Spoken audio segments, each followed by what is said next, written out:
Chers téléspectateurs, bienvenue à votre rendez-vous de l'entretien. Ce jour, nous recevons M. Elder Mouteya, coordonnateur du bureau sous-régional pour la FAO, pour l'Afrique centrale, représentant de la FAO au Gabon et à Sao Tomé et Principe. Le 16 octobre de chaque année, la communauté internationale célèbre la Journée mondiale de l'alimentation, dont le thème cette année est « Agir pour l'avenir ». Améliorer la production, la nutrition, l'environnement et les conditions de vie. Qu'est-ce qui a motivé ce choix de thème par la FAO? La Journée mondiale de l'alimentation 2021 marque le 76e anniversaire de la FAO et la 41e édition de cette célébration. Comme vous avez dit, le thème est « Agir pour l'avenir ». Améliorer la production, la nutrition, l'environnement et les conditions de vie. La réalité montre qu'un nombre élevé d'environ 811 millions de personnes dans le monde souffrent de la faim et de la malnutrition, dont 250 en Afrique.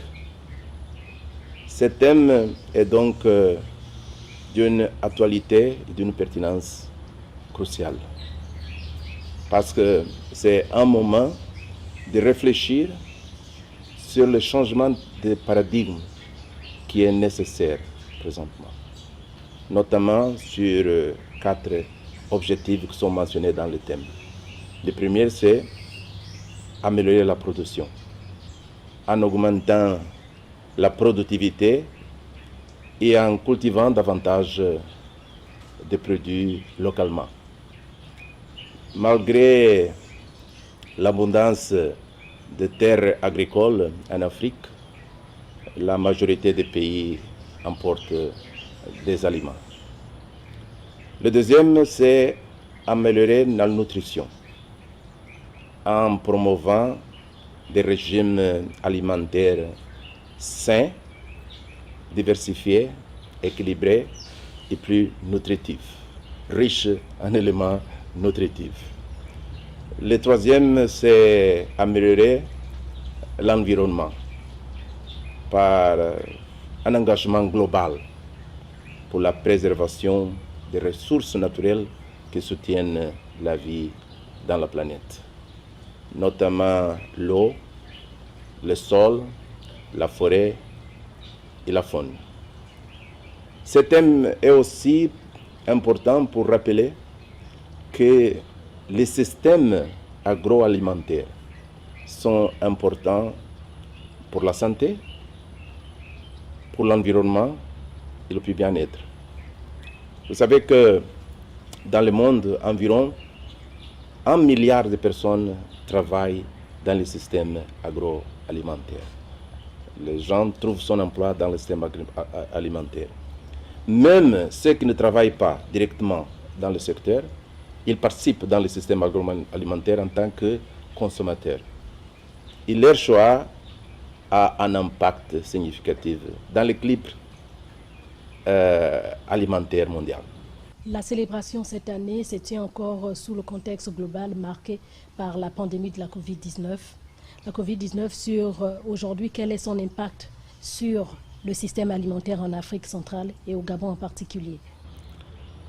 Oui, pour la deuxième fois, la Journée mondiale de l'alimentation est célébrée dans le contexte de la pandémie de Covid-19. Et cette pandémie a non seulement affecté la santé des personnes, des communautés, il a perturbé le système alimentaire et déclenché une récession économique mondiale. Il a provoqué la réduction des moyens de subsistance des ménages, augmentant l'insécurité alimentaire et des inégalités. Et le commerce d'aliments au niveau national et au niveau international a subi une forte baisse en raison des mesures adoptées, des mesures de restriction adoptées pour le gouvernement. Au niveau de l'Afrique centrale, le commerce alimentaire a été particulièrement touché, avec une augmentation des prix des produits, des denrées alimentaires, et une pénurie de certains produits. Et en réalité, à ce moment-là, la situation reste la même parce que les perturbations dans le système alimentaire continuent et les niveaux de pénurie urbain et rural ont augmenté. C'est la réalité que nous vivons maintenant. Selon le dernier rapport 2021 sur l'état de la sécurité alimentaire et de la nutrition dans le monde, 811 millions de personnes souffrent encore de faim. Quelle est la situation en Afrique centrale et quels sont les principaux facteurs de cette situation? Vraiment, les chiffres sont difficiles à digérer. Mais en Afrique centrale, environ 52 millions de personnes souffrent de la faim et de la malnutrition, contre plus ou moins 43 millions en 2018. Parce que la situation s'est empirée un peu. En même temps, nous savons que presque 32% des enfants de moins de 5 ans sont affectés pour le manque de croissance normale.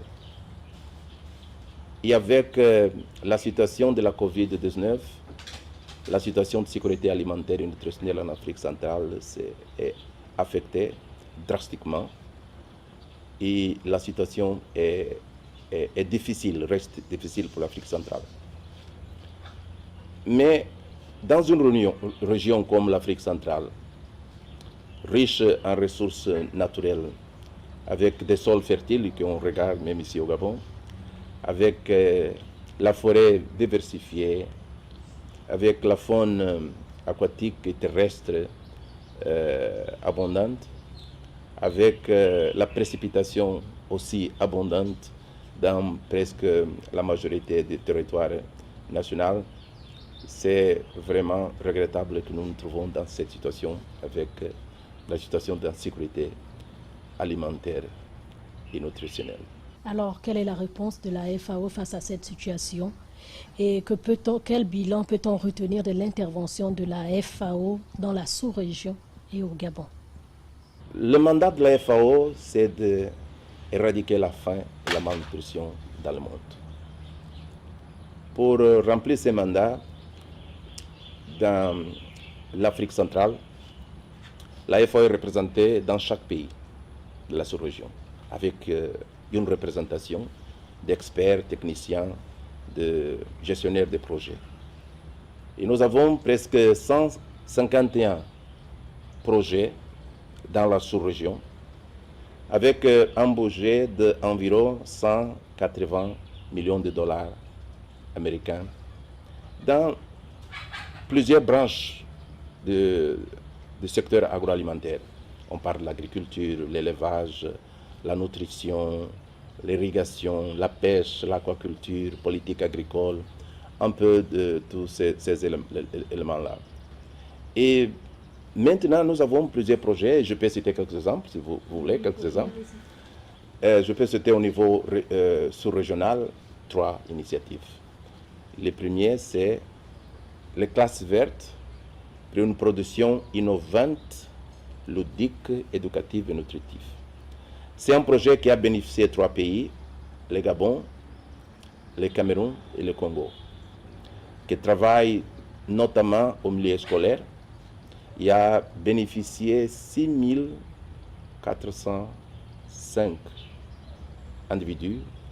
Il a formé ces personnes dans des techniques de non seulement la production au milieu scolaire, mais aussi la transformation et comment bien consommer.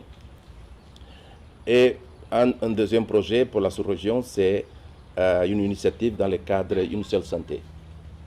Pour éviter les maladies, les pandémies, on travaille ensemble pour garantir la santé des individus, des personnes, la santé de l'environnement et la santé des animaux. On a aussi un projet pour l'agriculture urbaine et préurbaine, que c'est important, non seulement pour la production maraîchère, mais aussi la production de fruits et légumes en général. C'est très important. Mais je passe directement pour le Gabon maintenant. Pour le Gabon, je vais citer premièrement le projet RGA, Recensement général de l'agriculture. C'est un projet du gouvernement du Gabon avec l'appui financier de la Banque mondiale et l'appui technique de la FAO. L'objectif, c'est de produire des données fiables pour une bonne planification et une bonne élaboration des politiques dans le secteur agroalimentaire. Je vais mentionner pour le Gabon, deuxièmement, une initiative qui est vraiment actuelle. C'est l'initiative aussi du gouvernement, Gabon Famille Verte. C'est une initiative que Gabon Première a fait partie de cette initiative aussi. C'est une initiative de gouvernement avec l'appui technique de la FAO, les partenariats de plusieurs secteurs, notamment Gabon Première, et d'autres partenaires qui ont travaillé pour accompagner les familles dans la lutte contre les effets négatifs de la pandémie de Covid-19. C'est une initiative qui produit beaucoup de résultats. Présentement, nous sommes dans la première phase. On a touché 15 000 personnes. Et pour la deuxième phase qui s'initie d'ici à 15-20 jours, on va bénéficier presque 40 000 personnes. C'est une initiative vraiment louable. Je vais parler aussi de partenariat avec les services pénitentiaires du Gabon. Nous avons des initiatives dans les services pénitentiaires, notamment dans la prison centrale d'Oyem, où nous avons une production dans surface de 40 hectares pour la production de manioc et de bananes, notamment. Et l'objectif de cette initiative, c'est non seulement de produire des aliments pour les prisonniers, les détenus, mais de les apprendre des techniques de production agricole pour faciliter leur intégration après purger leur peine. C'est important que le Gabon aussi puisse intégrer les détenus et la FAO joue son rôle dans le cadre de la Covid, mais aussi dans l'avenir du pays. Alors, un sommet mondial vient de se tenir sur les systèmes alimentaires en septembre dernier à l'initiative du secrétariat général des Nations Unies. Pourquoi avoir tenu un tel sommet et quel rôle la FAO a-t-elle joué aux côtés des pays membres?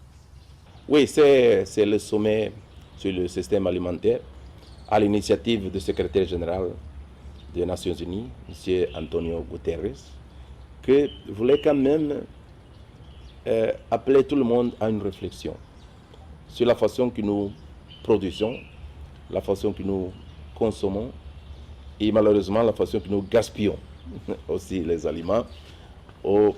Et c'était une occasion très importante. Premièrement, pour montrer que les systèmes agroalimentaires sont complexes, sont multi-acteurs, parce que tout le monde doit participer, comme je disais, en tant que producteur ou consommateur, et que tout le monde est affecté. Et la note importante que je peux faire, c'est la participation du Gabon. Le Gabon a été très bien représenté. Madame le Premier ministre a fait un discours très important, très profond, sur la réalité au Gabon et les chemins que le Gabon va suivre pour éradiquer la faim et la malnutrition dans ces pays.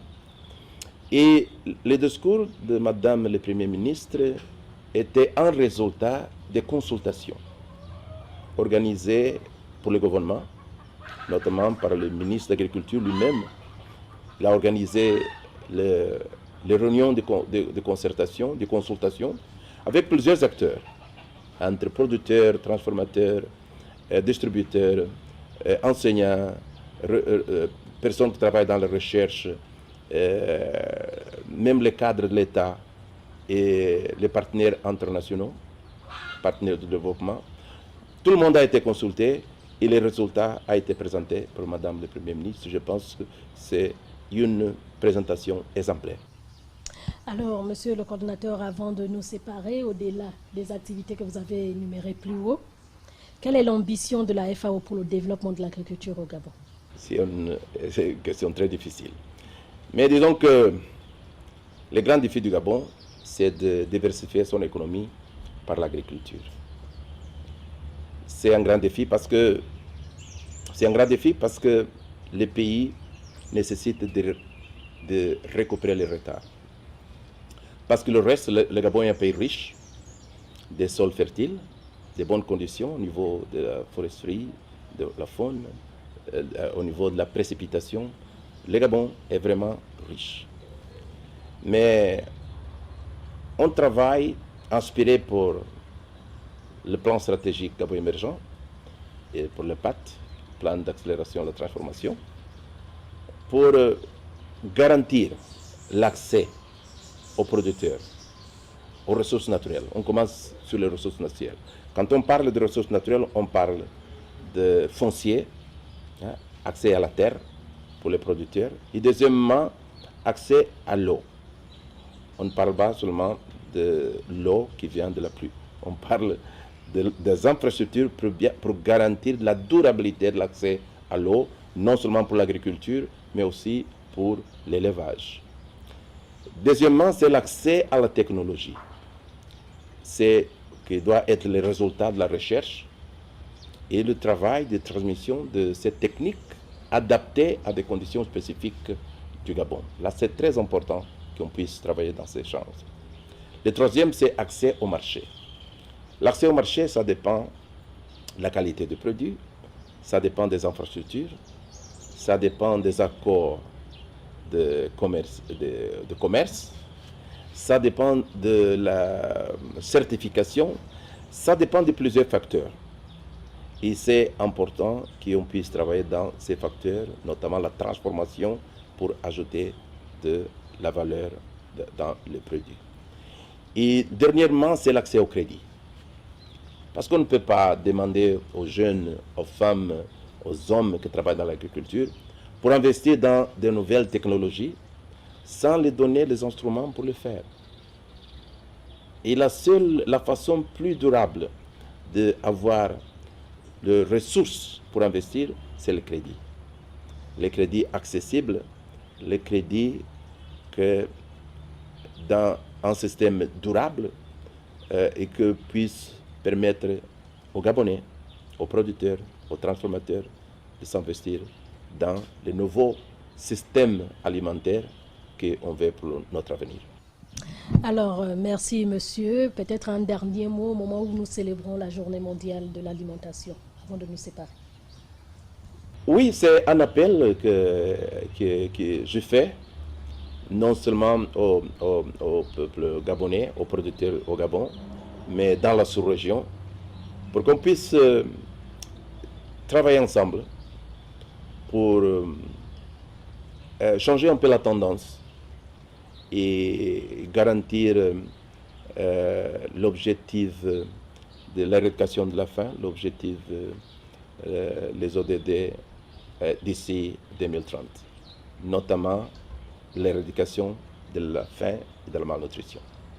Alors, chers téléspectateurs, nous arrivons au terme de notre entretien avec M. Elder Moutéa, coordonnateur du bureau sous-régional de la FAO pour l'Afrique centrale, représentant de la FAO au Gabon et à Sao Tomé et Principe. Mesdames, Messieurs, bonne suite de programme sur Gabon Première et à très bientôt.